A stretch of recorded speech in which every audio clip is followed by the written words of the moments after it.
जय हिंद। सबसे पहले एक वार्निंग भैया, पाकिस्तान के लोग इस वीडियो को न देखें तो ही अच्छा है, क्योंकि इस वीडियो में हम बताएंगे कि कैसे हमारे भारत के वीर सिपाहियों ने दो सैनिकों ने मिलकर पाकिस्तान के 93,000 फौजियों को घुटने टेका दिया था और दुनिया का सबसे बड़ा हार हुआ था और भारत के 2 सैनिक मारे गए थे लोंगेवाला में। हम इस वीडियो में बताएंगे कैसे PNS गाजी को डुबा दिया गया। ये भी बताएंगे कि चाइना पाकिस्तान का इतना बड़ा दोस्त बनता है, लेकिन 1971 में क्यों नहीं बचा पाया, ना चाइना बचा पाया और ना ही अमेरिका बचा पाया। इस वीडियो में हम A to Z बातें करेंगे। अगर आप इस वीडियो को कंप्लीट देख लेते हैं तो कोई भी पाकिस्तानी की हैसियत नहीं होगी कि आपसे आंखें मिला सके, इसलिए इस वीडियो को देखते रहिएगा। यदि आप राष्ट्रवादी, अगर आप भारतीय हैं तो ही इस वीडियो को देखें। पाकिस्तानी और बाहर के चाइनीज वगैरह लोग इस वीडियो को न देखें, ये उनके लिए एक तरह का वार्निंग है, क्योंकि इसमें हम भारतीय सेना के हर उस वीर गाथा को बताएंगे जो एक हर भारतीय सुनना चाहता है। A to Z उस बातों को बताएंगे।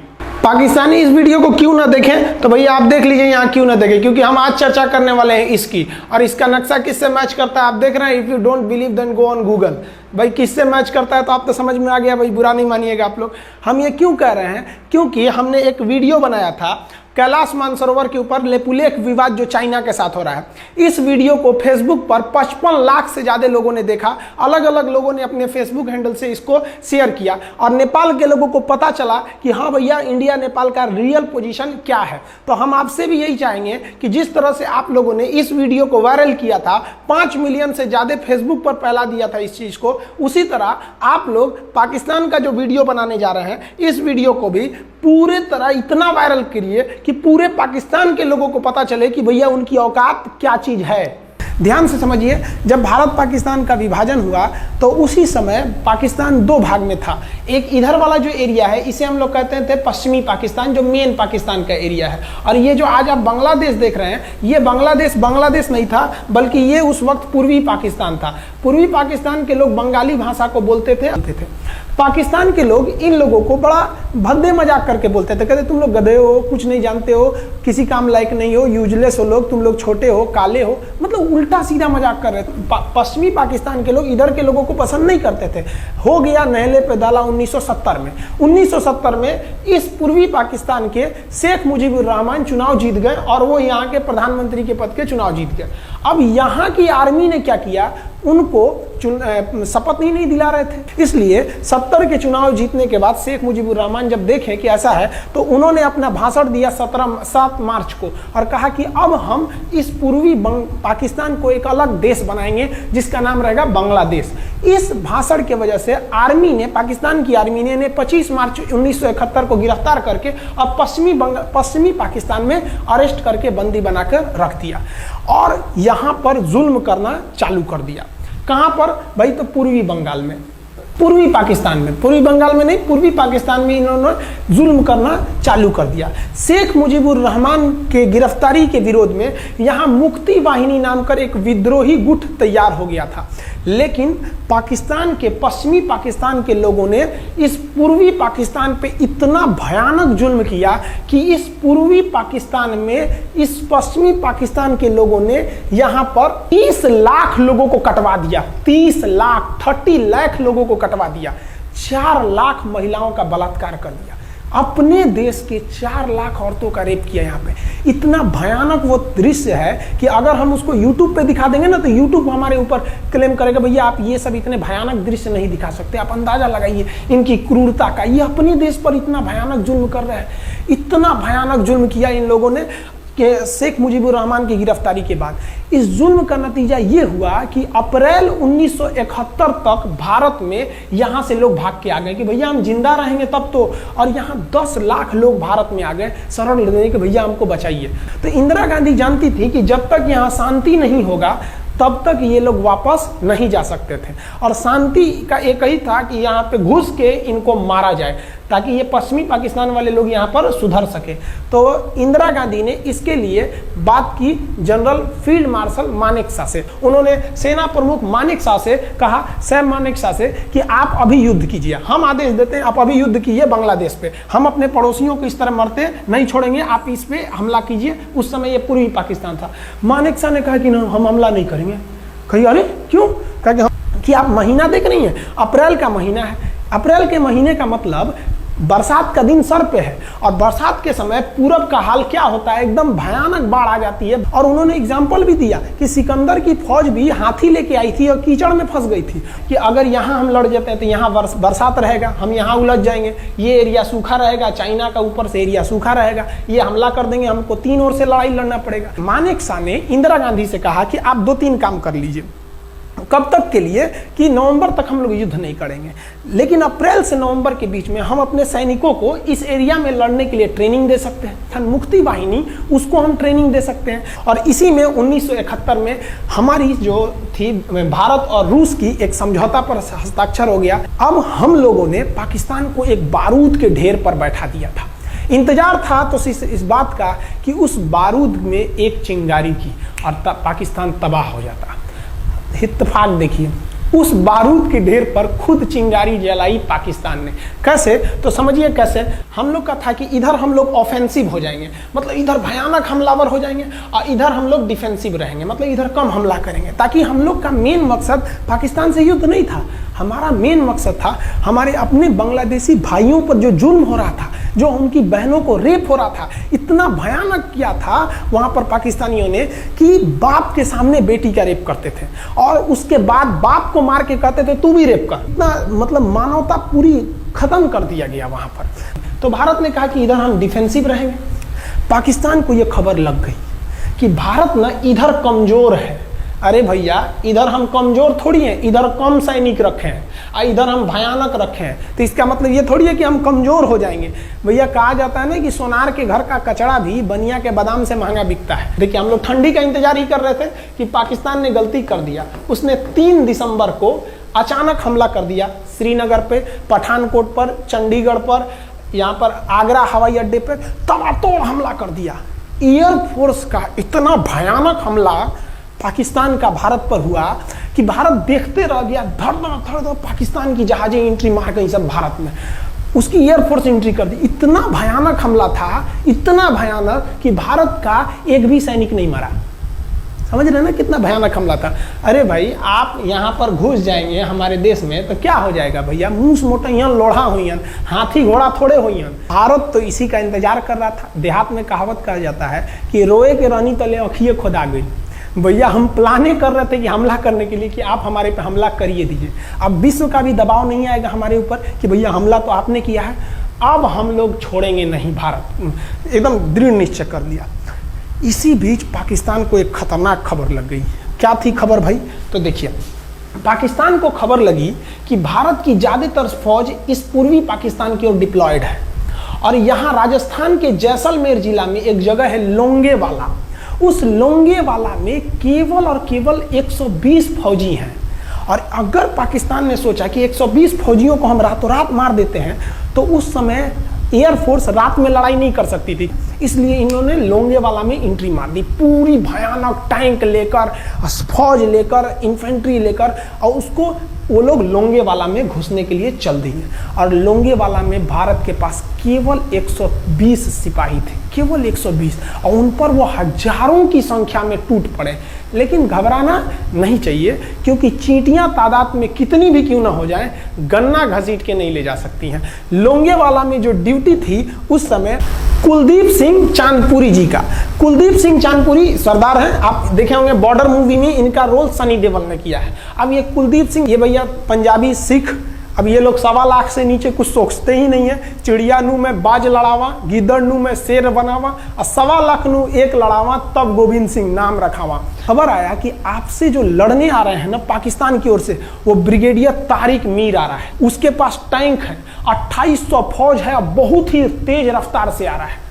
आपके पास केवल 120 जवान है कुलदीप सिंह, आप पीछे हट जाइए, आप पीछे हट जाइए, क्योंकि आपको हम ना, आप बहादुर हैं इसमें नो डाउट, लेकिन आप कैसे लड़िएगा उतनी भयानक फौज के पास से? यहाँ उन्होंने कहा खालसा सिख नहीं हट सकते, हम दिखा देंगे कि हम 120 भी उन पर क्या पड़ेंगे, भारी पड़ेंगे। इनके पास ना ही टैंक को उड़ाने के लिए कोई संसाधन थे, टैंक को मारने के लिए एक जीप पर लगा हुआ छोटा सा तोप था, और इनके पास 3 ठो माइंस लगे थे। माइंस समझते हैं आप लोग? टैंक जो होता है ना, बम, उसको उड़ाने के लिए माइंस लगाए जाते हैं। तो देखिए ध्यान से, ये है माइंस, ये माइंस होते हैं। इस पर अगर टैंक चढ़ता है ना तो टैंक ब्लास्ट कर जाता है। तब इन्होंने दिमाग लगाया, इन्होंने क्या किया, जो खाली रेगिस्तान था ना उसमें ना आगे की ओर 3 ठो ओरिजिनल माइंस को लगा दिया, और जो खाना खाने वाला टिफिन होता है ना 4 खंदे वाला, इसे उस टिफिन को इन लोगों ने रातों रात ना बिछा दिया ऐसे लाइन से। देखिए लाइन से पाकिस्तान की टैंक आई तो शुरुआत में तो भैया ओरिजिनल माइंस था, धड़ाम से लगा, पाकिस्तान की टैंक उड़ गई।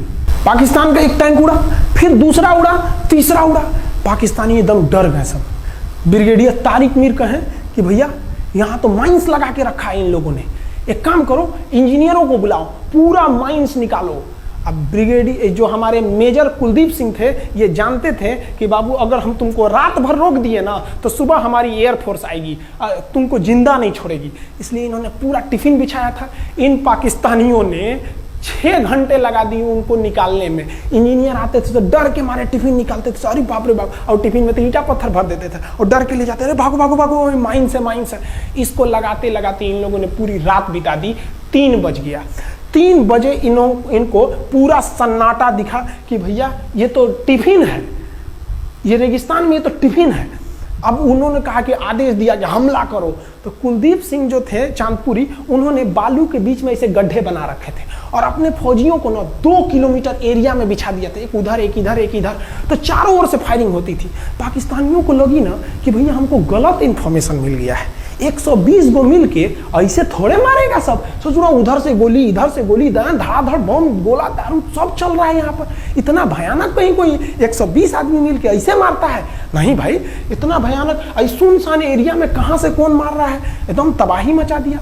कुलदीप सिंह चांदपुरी ने क्या तबाही मचाया था आप देखना चाहते हैं तो देखिए उन लोगों ने क्या तबाही मचाया था। ये है पाकिस्तान का टैंक, ये धज्जी उड़ गया था टैंक का, थुथुर तूर दिया इसका यहाँ पे। ये देखिए टैंक का, पाकिस्तानी देख रहे हैं कि भैया सब चक्का उक्का फेंका गया। बताइए ये चांदपुरी साहब को ऐसा करना चाहिए? ये कोई वीडियो गेम खेल रहे हैं? मार के धज्जी उड़ा दिया। अरे पाकिस्तान बच्चा है, अपने बच्चा है, बिगड़ गया, आराम से मारिए। ऐसे एकदम धज्जी उड़ा दिए हैं बेचारा सबको। पाकिस्तान के टैंक को धज्जी उड़ा के उस पर भारतीय सैनिक खड़ा होकर फोटो खिंचवा रहा था। फोटो खींच, उस समय सेल्फी नहीं था ना, आगे से फोटो खींचना, फोटो खींच, यहाँ पे आने वाली पीढ़ियों को ये प्रेरणा देगी। बताइए इतना सुंदर गाड़ी लेके आया था पाकिस्तान मारने के लिए, हाँ बेचारा ऐसे मारा जाता है? हाँ अरे ब्रिगेड मेजर साहब आप भी, बच्चा है, बच्चा को थोड़ा आराम से मारिए। देखिए इसका थोबड़ा बिगाड़ दिया गाड़ी का, ओहो ऐसे नहीं मारना चाहिए। लेकिन क्या कीजिएगा, बच्चा बिगड़ जाता है तो धोना ही पड़ता है। ये हाल कर दिया रात भर में। सोचिए रात में इतना बुरा मारा, दिन में दिखता तो कुछ डाल रहा, पूरा एकदम भयानक तबाही मचा दिया मेजर कुलदीप सिंह चांदपुरी ने। इनके आगे कौन खड़े थे? ब्रिगेडियर पाकिस्तान के ब्रिगेडियर साहब। ब्रिगेडियर साहब को कहने लगी भैया ये तो बहुत बुरा मार रहा है सब। तब तक हो गया सुबह, और सुबह के वक्त हमारे जो हंटर जहाज थे, उस समय जो जहाजें थी वो हंटर जहाज थी। ये हंटर जहाजें रात में नहीं उड़ सकती थी लेकिन दिन में उड़ सकती थी। रात भर तक कुलदीप सिंह चांदपुरी ने ऐसा कूचा पाकिस्तानियों को, इतना कूच दिया कि भोर हुआ तो बाकी का कसर पूरा कर दिया हमारे हंटर विमानों ने। ये हंटर विमान जब आए सब तो इतना भयानक तबाही मचाए सब पाकिस्तान के जहाजों का कि आप हुलिया देखेंगे ना, पाकिस्तान के टैंक का ऐसे पड़ गया, ये सब टैंक पूरा तबाह हो गया, सब पूरी तरह ध्वस्त हो गया इतनी भयानक युद्ध में। 3 तारीख को पाकिस्तान ने हमले की शुरुआत की और ये 4 तारीख का शकल देखिए पाकिस्तान का। इतना भयानक धज्जी उड़ा दिया पाकिस्तान का जिसका कोई हद नहीं। पाकिस्तानियों को दुम दबा के भागना पड़ा। ब्रिगेडियर साहब भागे, कहें कि भाग भैया न तो ये सब जान ले लेगा सब। हम लोगों ने पाकिस्तान के टैंकों को अपने यहाँ रख लिया है म्यूजियम में। आज भी जाके देखिएगा ना तो इन टैंकों को डर के मारे पाकिस्तानी छोड़ के भाग गए कि भागो भाई यहाँ पर। ये 120 जवानों का जलवा था। और पाकिस्तानी कहते हैं कि हिंदुस्तान के लोग क्या लड़ेंगे?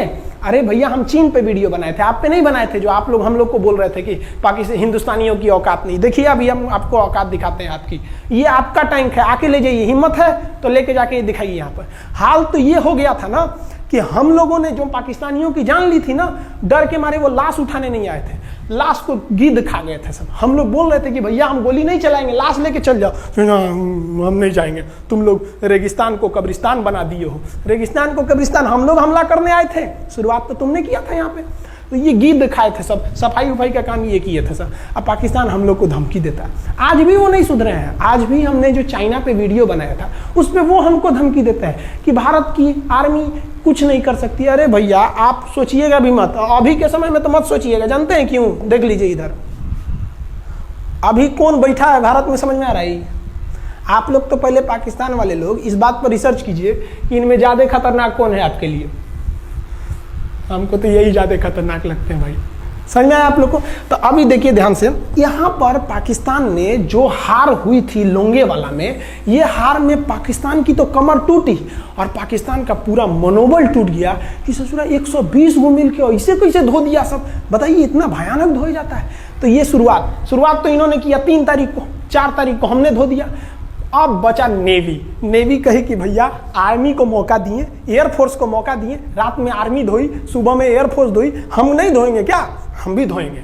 नेवी कब पहुंची? 5 दिसंबर 1971 को कराची पहुंच गई और कराची में जब पहुंची ना तो कराची को तबाह कर दिया। इतना भयानक बम्बार्डमेंट किया कराची पर कि कई दिन तक कराची बंदरगाह पर आग लगा था और कराची बंदरगाह को तो उन्होंने ऐसा धज्जी उड़ाया जिसे लग रहा था सिंधु सभ्यता बना दिया उनको। तो पाकिस्तान की, पश्चिमी पाकिस्तान का कमर टूट गया। पाकिस्तान वालों ने कहा कि ससुरा सब बोल रहा था सर कि हम इधर डिफेंसिव है, यानी ज्यादा हमला नहीं करेंगे, ज्यादा हमला इधर करेंगे। ससुरा इधर कैसे मार रहा होगा सब, अभी इधर भी बताते हैं कैसे मारा सब। ये कराची पहुंच गया, आप देखेंगे क्या हाल किया था सब कराची पे। कराची में जब मारा गया था ना इन पाकिस्तानियों को, तो ये पाकिस्तानी भाग गए थे सब ग्वादर में। ये ग्वादर भाग गए, अभी इनसे ग्वादर भी जाने वाला है, पूरा राज्य चला जाएगा इनसे, बलूचिस्तान। छुप के गए थे लोग ग्वादर बंदरगाह पे। अगर हम झूठ बोल रहे हो तो आप खुद पता कीजिएगा अपने यहाँ के इतिहास में भाई, हिंदुस्तान। ये ग्वादर बंदरगाह पे छुप गए थे सब। आप देखिए कराची का क्या हाल हुआ था उस समय, हमारे एयर नेवी ने क्या हाल किया था। पाकिस्तान का जितना जहाज बस मिल जाए कि भैया ये जहाज किसका है, तो भैया जब पता चले कि भैया ये जहाज पाकिस्तान का है, ये हाल हो जा रहा था जहाज का। यहाँ देख लीजिए इनका पूरा ध्वस्त। भैया ऐसे मारा जाता है? हाँ, अरे भाई बच्चा को बच्चा की तरह मारना चाहिए। इंडिया की नेवी ने भी हद कर दिया। बताइए इस तरह मारा जाता है? हाँ, यहाँ देख लीजिए पूरा का पूरा धज्जी उड़ा दिया इन लोगों को। अरे भाई बच्चा है, बिगड़ गया है तो थोड़ा सा आराम से न मारिएगा। कि देख रहे हैं इस तरह से मारा पूरा पाकिस्तान के, कराची बंदरगाह उड़ गया। तो पाकिस्तान का तो इधर से तो पूरा का पूरा धज्जी उड़ा दिया। अभी शुरुआत हुई युद्ध के केवल 2 दिन हुए हैं, आप दिल थाम के रखिए। अभी युद्ध लंबा चलने वाला है। 3 दिसंबर को स्टार्ट किए, 4 दिसंबर को हम लोग लोंगेवाला धो दिए, अब 5 दिसंबर को कराची। अब पाकिस्तान ने ना भारतीयों को तबाह करने के लिए, भारत का सबसे खतरनाक जहाज था INS विक्रांत। INS विक्रांत को बर्बाद करने के लिए ना इसने यहां से भेज दिया INS PNS गाजी को। गाजी एक पनडुब्बी थी, उसको आदेश दिया गया कि जाके मार के आओ। किसको? विक्रांत को। क्योंकि अगर विक्रांत जहाज डूब जाता तो वाकई उस समय हमको युद्ध जीतने में बहुत दिक्कत आ जाती। तो ये गाजी कैसे डूबा, इसको हम लोग एगो खराब जहाज से मार दिए। तो अब इधर समझते हैं कि जब उधर इतना भयानक धोए हैं तो इधर कितना बुरा धोए होंगे, इसको बारे में हम लोग समझते हैं। भारतीय सेना अब पूरब की ओर क्या क्या काम की, इसको ध्यान से समझिए। ये मुक्ति वाहिनी जो थी बांग्लादेश की, वो अंदर ही पाकिस्तानी फौजियों को मार रही थी गली कुची में दौड़ा दौड़ा के, क्योंकि इन पाकिस्तानी फौजियों ने वहां पर रेप किया, मर्डर किया। और इनका साथ दे रही थी इधर से हमारी इंडियन आर्मी और ऊपर से हमारा एयरफोर्स। ये तबाह कर दिए थे, इनको भागने के लिए भी जगह नहीं था। और इसी में इनका सबसे बड़ा सरदर्द बन गया था इंडियन नेवी, क्योंकि इनको जो मदद थी, देखिए ये पूर्वी पाकिस्तान है, इनको मदद जब भी मिलेगी तो इधर से ही मिलेगा। अब बताइए यहाँ से तो कोई जाएगा नहीं, बेवकूफ़ भी नहीं होगा जो इधर से मदद करने जाएगा। रास्ते में ही एयरफोर्स मार के गिरा देती थी, ट्रक वगैरह जाएगा नहीं। तो नेवी से ये इन लोग मदद देते थे। भैया यहाँ पे जो इनके फौजी लड़ रहे थे उनको खाना पीना भी खत्म हो गया था। अब इनको बर्बाद कर दिया भारत। INS विक्रांत, INS विक्रांत उस समय का बहुत बड़ा जहाज था इस साउथ एशिया के देशों का। और यहाँ से उस इतना बड़ा जहाज था कि उसके ऊपर से लड़ाकू जहाजें उड़ती थी। वो एयरफोर्स यहाँ से भी बम मारता था, मिसाइलें मारता था, ऊपर से लड़ाकू जहाजें और हेलीकॉप्टर छोड़ देता था, जो ताकि मुक्ति वाहिनी को कोई दिक्कत ना है। मुक्ति वाहिनी मारती थी और आर्मी पूरी तरह से उसने यहाँ से हमारा विक्रांत ने चटगांव बंदरगाह को तबाह कर दिया। अब बांग्लादेश का देखिएगा वर्तमान में, उस समय तो पूर्वी पाकिस्तान था, ये चटगांव उस समय पाकिस्तानी आर्मी नेवी का एक बहुत बड़ा केंद्र था।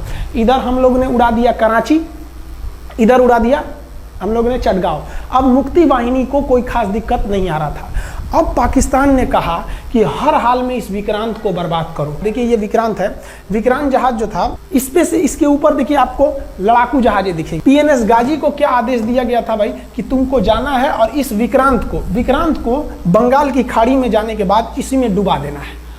अब पाकिस्तान वालों का इतना दिन तो अच्छा था नहीं, भारतीय खुफिया एजेंसी को पता चल गया कि पाकिस्तान की पनडुब्बी वो समुद्र के अंदर अंदर चलती है, उसको साइलेंट किलर कहा जाता है। पाकिस्तान की पनडुब्बी चल दी है पश्चिमी पाकिस्तान से बंगाल की खाड़ी की ओर, ये अरब सागर से बंगाल की खाड़ी की ओर चल दिया। अब विक्रांत को बचाना हर हाल में जरूरी था, इसलिए हम लोग विक्रांत को छुपा दिए, मतलब थोड़ा सेफ्टी दे के रखने लगे। और इस पीएनएस गाजी जो था, अब पीएनएस गाजी को देखेंगे, पीएनएस का मतलब था पाकिस्तानी नेवल शिप, पीएनएस गाजी, ये मारने आ गया किसको? विक्रांत को। इस पीएनएस गाजी को अगर कोई मार के डुबा सकता था तो वो था आईएनएस राजपूत।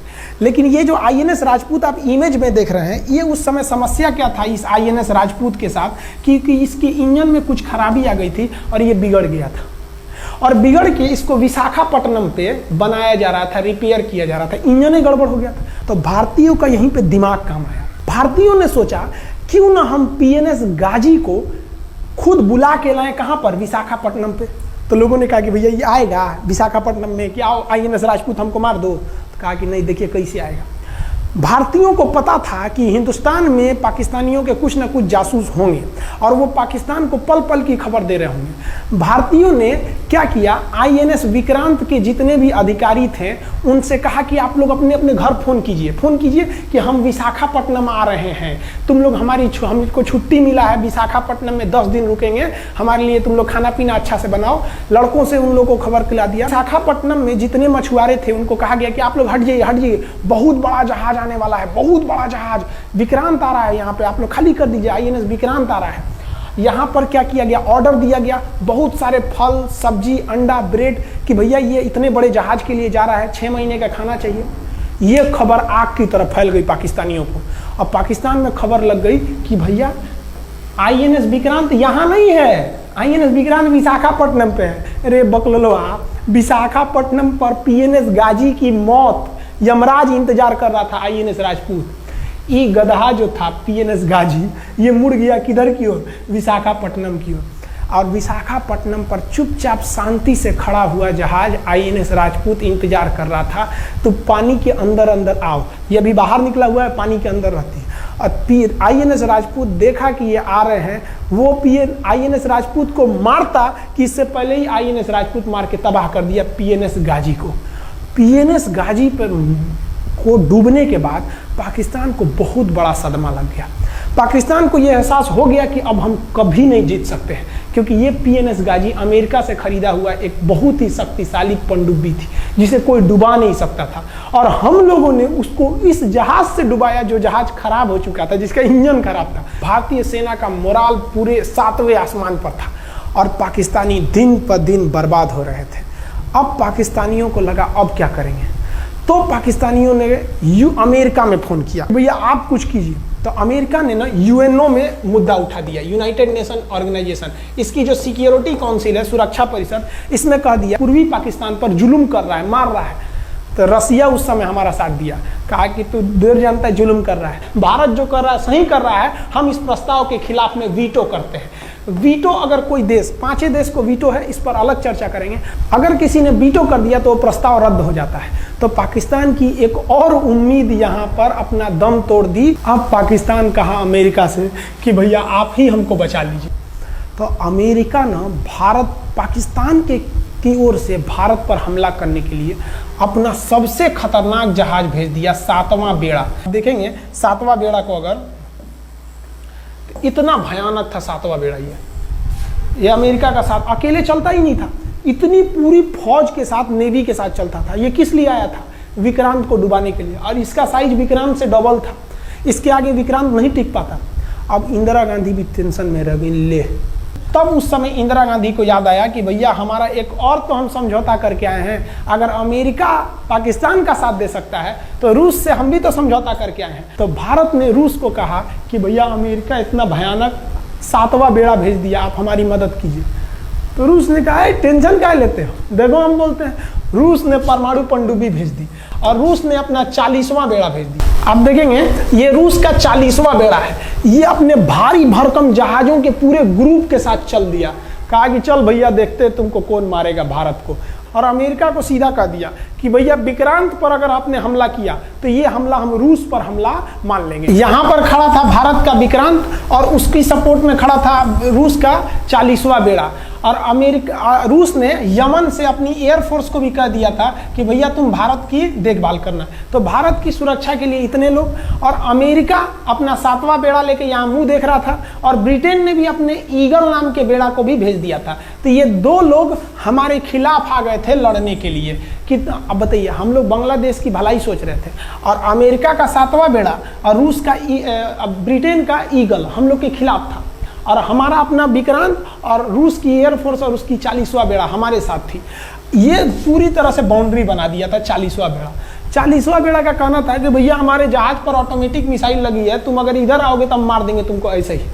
रूस ने अपनी सारी पनडुब्बियों को ऊपर उठा दिया समुद्र के ऊपर, ताकि सैटेलाइट से और दूसरी निगरानी से देखा जा सके, और यही हुआ भी। वो लोग रूस के इतने खतरनाक जहाज़ों के ग्रुप को देखकर घबरा गए, इतना घबरा गए कि ब्रिटेन ने कहा था we are too late. Britain का ईगल बेड़ा अमेरिका के 7वां बेड़ा से कह रहा है कि रे उधर मत जो, बहुत देर हो गया है, वो पहले पहुंच गया है रूस, अब मारेगा वहीं तबाह हो जाओगे यहाँ पे। तो 7वां बेड़ा ने धमकी दिया कि हमारे जहाज में परमाणु बम लदे हुए हैं। तो 40वां बेड़ा ने रिप्लाई किया था कि हम भी जब चले थे ना तो परमाणु बम लादे के चले थे, और गिनती जब कर रहे थे तो हम भी गिनती किए थे 250 हमारे पास भी परमाणु बम था, लेकिन इतना ज्यादा था कि सोचे कि कौन गिनेगा, बाद में गिनेंगे, आ जाओ देखते हैं किसके पास कितना है। तो रूस ने हमसे सच्ची दोस्ती निभाई थी, और इधर शेख मुजीबुर रहमान की जो मुक्ति वाहिनी थी वो अपना काम कर रही थी। अब भारत आर पार की लड़ाई में था। पाकिस्तान हर मोर्चे पर हारते जा रहा था। भारत सरकार ने पाकिस्तान पर मनोवैज्ञानिक दबाव बनाने के लिए निर्मलजीत सिंह अरोड़ा ने एक प्लान बनाया। उन्होंने एयरफोर्स को पूर्वी पाकिस्तान यानी जो अभी बांग्लादेश है, तो ढाका के ऊपर एयर ड्रॉप करा दिया, हवाई जहाज से सैनिकों को उतार दिया, और उन सैनिकों के भेष में उसमें सैनिक कम थे, और उसमें केवल पुतलों को नीचे उतारा गया था। ये केवल इंडियन आर्मी जान रही थी कि पुतला नीचे उतरा है सर, लेकिन मीडिया ने तो इसको खबर को आग की तरह फैला दिया। और इसमें हम धन्यवाद देना चाहेंगे हाथ जोड़कर BBC न्यूज का। और BBC ने ये छाप दिया कि इंडियन एयरफोर्स ने ढाका पर 5000 एयर ड्रॉप करा दिया फौजियों को। अब ये गली गली खोज खोज के पाकिस्तानी फौजियों को मारेंगे कि तुम क्यों मार रहे हो हमारे बांग्लादेशी भाइयों को। और बांग्लादेश की मुक्ति वाहिनी वैसे ही उनके पीछे पड़ी हुई थी पाकिस्तानियों के। अब पाकिस्तानियों का पूरा मनोबल टूट गया, पाकिस्तानी गली गली छुप गए सब। सोचिए, ये पुतला से डर जा रहे थे सब, रियलिटी में ये फौजी नहीं थे, ये पुतला गिराया गया था एयर ड्रॉप करके। अब वो लोग डर के मारे भाग गए यहाँ पर। अब एयरफोर्स ने देखा कि उसके ये छोटे से वैज्ञानिक दबाव का इतना खतरनाक असर पड़ा है। एयरफोर्स ने कहा कि अब एक काम करते हैं, अब आर पार को अब ठोक डालते हैं पाकिस्तान को, अब जो होगा सो देखा जाएगा। एयरफोर्स ने बांग्लादेश के जो गवर्नर थे उनके घर पे हमला कर दिया। अब वो घर में नहीं थे, वो तो बच गए। बचने के बाद डर क्या होता है, देखिए डर किसको कहा जाता है। जो उनके गवर्नर हाउस थे AH मलिक, इन्होंने त्याग पत्र दे दिया, भैया जिंदगी रहेगी तो बहुत नौकरी करेंगे, डर के मारे त्याग पत्र दे दिया। सोचिए, गवर्नर, क्योंकि पाकिस्तान का एक राज्य ही तो था पूर्वी पाकिस्तान। जैसे हमारा एक राज्य है उत्तर प्रदेश, बिहार, महाराष्ट्र, वहां पे भी गवर्नर होते हैं ना, संवैधानिक हिसाब से गवर्नर मालिक होता है उस जगह का। त्याग पत्र दे दिए। सोचिए, ये डर था उनके अंदर। निर्मलजीत सिंह अरोड़ा जो लेफ्टिनेंट जनरल थे, जनरल तो हमारे मानिक साहब थे, लेफ्टिनेंट जनरल थे जिन्हें बांग्लादेश जीतने की जिम्मेदारी दी गई थी, मतलब उसे सुरक्षा करने की जिम्मेदारी दी गई थी। वो पाकिस्तान के लेफ्टिनेंट जनरल नियाजी से बात किए और उन्हें कहे कि हम आपको आधा घंटा का टाइम देते हैं और आप इस आधा घंटा में विचार कीजिए आप सरेंडर करते हैं कि नहीं। अगर आप सरेंडर कर देंगे तो हम आपको गारंटी देते हैं कि आपके सैनिकों को जिंदा रखा जाएगा, और अगर आप हमारी बात को नहीं मानेंगे, देखिए गवर्नर साहब के घर है, कोई ठीक नहीं है, आपके घर पे भी यही हो जाएगा। क्योंकि अगर आप हमारे सामने सरेंडर नहीं करिएगा तो याद रखिए हम अपने हमले को 10 गुना और तेज कर देंगे। और हार तो आप चारों ओर से गए हैं। भारत चाहता था कि जल्दी से जल्दी इस युद्ध को खत्म किया जाए, क्योंकि अब ये अंतर्राष्ट्रीय मैटर हो चुका था। अब अमेरिका अपना नाक पे ले लिया था कि भैया हमारा जहाज मार के गिरा दिया। PNS गाजी उसी की पनडुब्बी थी, वो तो पाकिस्तान को दिया। 7वां बेड़ा को नहीं घुसने दिया, तो अमेरिका की किरकिरी हो रही थी। ब्रिटेन के ईगल को घुसने नहीं दिया, उसकी किरकिरी हो रही थी। अब भारत को उस समय लोग कहते कि ये गरीब देश है, अभी अभी आज़ाद हुआ है। 1971 में हमारी यही हाल थी, और सारे लोग कह रहे थे, हम उसको गरीब समझ रहे थे, रुआ के रख दिया अमेरिका को, हर जगह धो दिया पाकिस्तान को। अब बेचारे नियाजी क्या कर सके। नियाजी को आधे घंटे का टाइम दिया गया। 16 दिसंबर 1971, याद रखिएगा दिन, 16 दिसंबर 1971। ये हमारे इतिहास का 13 दिन के युद्ध में हमने पाकिस्तान को धूल चटा दिया था, क्योंकि 3 दिसंबर को पाकिस्तान ने युद्ध स्टार्ट किया था और 16 दिसंबर को हम लोगों ने जनरल नियाजी से आत्मसमर्पण करवा लिया। और आत्मसमर्पण आप देखना चाहेंगे जनरल नियाजी का। जनरल नियाजी इन्होंने हमारे लेफ्टिनेंट जनरल निर्मलजीत सिंह अरोड़ा के सामने आत्मसमर्पण साइन किया, और साइन करने के बाद बांग्लादेश के ढाका रेस कोर्स में इन्होंने साइन किया, और इनकी आंखों में आंसू था। एक देश के सेनापति के लिए इससे शर्म की बात क्या है, जो गिनीज बुक में नाम रिकॉर्ड करा दिया। गिनीज बुक में कैसे? देखिए, पाकिस्तान के लोग हम चाइना के वीडियो बनाए थे, उस पर कमेंट कर रहे थे कि इंडियन आर्मी कुछ नहीं कर सकती। देखो, बांग्लादेश तुम्हारी बहादुरी का जीता जागता उदाहरण है। तुम्हारे यहाँ का 93,000 फौज, सोचिए 93,000 सैनिक पूरी दुनिया में आज तक आत्मसमर्पण नहीं किया। ये 93,000 लोगों ने आत्मसमर्पण कर दिया। देख लीजिए, ये अपना बंदूक उतार फेंक दिए, अपने स्टार नोच के उतार दिया कि भैया हम लीजिए आत्मसमर्पण कर रहे हैं, बेल्ट उतार के दे दिया, अब चलिए जहां ले जा रहे हैं, जितना लाठी मारना है हमारी, आत्मसमर्पण। ये वही पाकिस्तान है, याद रखिए। आप याद कीजिए, हमारे 120 सैनिकों ने आपको धूल चटा दिया था लोंगेवाला में। केवल 2 सैनिक मरे थे लोंगेवाला में, और पूरी की पूरी आपको भगा दिया था 4 दिसंबर को ही। और आप याद कीजिए, बहुत बहादुर बनते हैं ना। 93,000 फौज आपकी हार के गई है यहाँ से। इतना बड़ा हार दुनिया में आज तक कहीं का नहीं हुआ है। 93,000 सैनिक सरेंडर करके गए हैं भारत के सामने से। क्या बात कीजिएगा आप हमारे सामने। तो ये है, गिनीज बुक में नाम है। ये तो है भैया पाकिस्तान की आर्मी, एक तरह से गिनीज बुक में नाम है ना जी। भले हारने से नाम है तो क्या हुआ, पाकिस्तान के लिए इससे खुशी की बात क्या हो सकती है कि भैया गिनीज बुक के नाम है। अब इन लोगों को जेल में बंद कर दिया गया, बाद में हम लोगों ने इन्हें छोड़ भी दिया था। और इस सरेंडर के बाद बांग्लादेश की जो मुक्ति वाहिनी थी, उसके चेहरे पर यह मुस्कान थी कि बांग्लादेश अब स्वतंत्र हो गया। ढाका इंदिरा गांधी का स्टेटमेंट था, ढाका स्वतंत्र राजधानी है स्वतंत्र बांग्लादेश की। ये खुशी थी बांग्लादेशियों के चेहरे पर, जिनकी बहनों की इज्जत आबरू लूट ली गई थी उन्हीं देश के फौजियों के द्वारा। जिनके ये जो नियाजी थे, जब इन्हें लेफ्टिनेंट गवर्नर बना के भेजा गया था बांग्लादेश में, तो ये नहीं पूछे थे कि बांग्लादेश का स्थिति क्या है। ये पूछे थे कि जिन लड़कियों का रेप हुआ है वो कहाँ है, सब दिखाओ तो, मतलब ये भी जाके करेंगे। ये हाल था। ये इनके चेहरे पर मुस्कुराहट थी। बाद फिर मुजीबुर रहमान को पाकिस्तान से स्वतंत्र कराया गया। भारत ने जो अपना वादा किया था कि शेख मुजीबुर रहमान को स्वतंत्र करेंगे, बांग्लादेश को स्वतंत्रता दिलाएंगे, उनके अधिकारों के लिए लड़ेंगे, भारत ने अपने वादा को पूरा किया। आज शेख मुजीबुर रहमान की बेटी शेख हसीना बांग्लादेश की कमान संभाले हुई हैं। शेख हसीना, जब हमको याद है जब वो भारत आई थी तो एयरपोर्ट पे, तो मोदी जी एयरपोर्ट पर रिसीव करने गए थे, जबकि ऐसा नहीं होता है।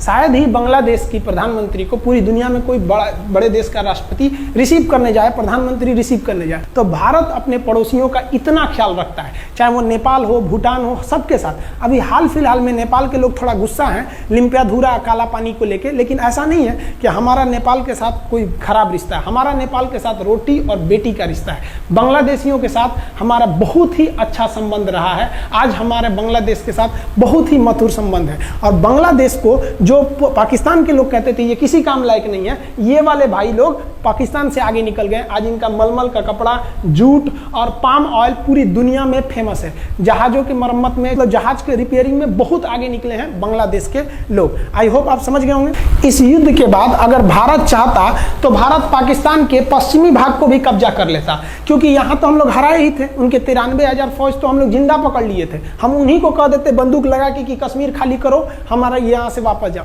लेकिन बावजूद हमने इंसानियत दिखाई थी पाकिस्तान के ऊपर। इसका बदला पाकिस्तान ने हमें क्या दिया पता है? 26/11 हम संसद भवन पर अटैक, तो कभी अमृतसर में अटैक, कभी मुंबई में बम ब्लास्ट, कभी 26/11 का हमला, ये सब हुआ। हम चाहते तो उस वक्त भी जीत सकते थे। ये पाकिस्तान वाले आप जो कहते हैं कि हम बहुत बहादुर हैं, भारतीय सेना हमारा क्या कर सकती है, तो भारतीय सेना की रहमो करम पर आप लोग जिंदा थे, वरना 1972 में ये जो सेना थी ना, 71 में, आप लोग को कहीं का नहीं छोड़ती। आप हिंदुस्तान के व्यूवर्स आप लोगों से भी कहते हैं कि एक लाइक तो बनता है इस सैनिकों के लिए, हमारे लिए नहीं, हमारे इस चैनल के लिए कभी नहीं कहेंगे कि खान जी रिसर्च सेंटर चैनल को आप सब्सक्राइब करिए, लाइक करिए, हम ये कभी नहीं कहते हैं। लेकिन हम ये जरूर कहते हैं कि आज एक लाइक बनता है हमारे इन वीर सिपाहियों के लिए जो आज भी सेना के लिए डटे हुए हैं। और ये पाकिस्तान इस पर कमेंट करते हैं। हम आप भारतीयों से कहते हैं, आप हिंदुस्तानी हैं तो इस वीडियो को जितना से ज़्यादा शेयर करना है आप शेयर कीजिए, ताकि आपके बच्चों तक को ये पता चल सके कि हमारे सैनिक कितने बहादुरी हैं, कितने बहादुरी से लड़े थे हमारे सैनिक, कितने बहादुर हैं। और इस वीडियो को आप इतना शेयर कीजिए कि पाकिस्तान तक पहुंचे और वहां का बच्चा इस वीडियो को देखे, ताकि उनके अंदर भारतीय सेना का जो डर है वो बैठे। ये डर जरूरी है उनके अंदर, ये डर उनकी हड्डियों तक जाना चाहिए। आप इस वीडियो को देख रहे हैं तो इसे पाकिस्तान तक पहुंचाइए, पूरी दुनिया में पहुंचाइए कि हमारे वीर सिपाही कितनी बहादुरी से लड़े थे। और हाँ, कोई भी देश के हो, हर देश को अपनी सैनिकों के लिए सम्मान करना चाहिए। हम ये कोई मनगढ़ंत कहानी नहीं बताएं, हम अपने सैनिकों की वीर गाथा बताएं जो A to Z अक्षरशः सही चीजें हैं। समझ में आया? आप इस वीडियो को देख रहे हैं तो मेरे साथ बोलिए आप लोग, भारत माता की जय। पाकिस्तान के युद्ध का जो हम सीरीज बना रहे हैं, आज 71 का युद्ध बढ़ाएं, हम आपको कल 1948 का युद्ध बता देंगे, 65 की लड़ाई में वीर अब्दुल हमीद ने जो बहादुरी दिखाई, फिर आपको 84 का सियाचिन, 99 का करगिल और 62 की चाइना युद्ध के बारे में भी बता देंगे। याद रखिएगा, चाइनीज और पाकिस्तानी इस वीडियो को डिसलाइक जरूर करेंगे, आप उन पर भारी पड़िएगा। ये वीडियो आप संभाल के रखिएगा, अपनी पीढ़ियों को दिखाइएगा कि हमारी सेना कितनी बहादुर थी। एक सैल्यूट हम अपने वीर जवानों के लिए। जय हिंद। हम बहुत ही सौभाग्यशाली हैं जो ऊपर वाले ने हमें हिंदुस्तानी बनाया। I proud to be Indian. जय हिंद।